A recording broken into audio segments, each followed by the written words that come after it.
সব মাটি তুলে ফেলবো আজকে আমি আমার স্ত্রীকে কবর থেকে বের করেই ফেলবো। আমিন।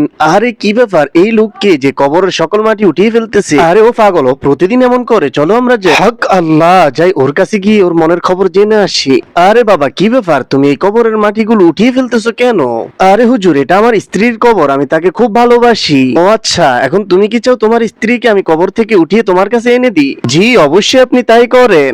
তাহলে তোমাকে আমার একটা কথা মানতে হবে, আজ থেকে 40 দিন টানা তোমাকে 5 ওয়াক্ত নামাজ পড়তে হবে। ঠিক আছে, আমি আজ থেকে 5 ওয়াক্ত নামাজ অবশ্যই পড়বো। ঠিক আছে, 40 দিন পর তুমি আবার আমার সাথে এখানে দেখা করো। ভুল করা যাবে না, 40 দিন অবশ্যই আমাকে টানা নামাজ পড়তে হবে। হে আল্লাহ, তুমি আমার স্ত্রীকে জান্নাত দান করো। হে বান্দা, তুমি তো আমার সব কথা পূরণ করেছো, তাহলে তোমার স্ত্রীকে এখন আমি জিন্দা করে দিই। আরে না না, তা করা লাগবে না, আমার স্ত্রী জান্নাতে খুব সুখে আছে, আর আমিও জান্নাতে যাওয়ার জন্য আমল করতেছি। তো বন্ধু, এরপরে কি হবে সেটা দেখার আগে তুমি যদি এই দুইটা ছবি পছন্দ করে থাকো, তাহলে ভিডিওতে লাইক আর চ্যানেল সাবস্ক্রাইব করে দাও। হে আল্লাহ, তুমি আমার স্বামীকে কিছু দাও আর না দাও, 5 ওয়াক্ত নামাজি বানাইয়া দাও, এটাই তোমার কাছে আমার চাওয়া। হুজুর, দুনিয়াতে দেখবে আমার স্ত্রী আল্লাহর কাছে এই দোয়াই করতেন।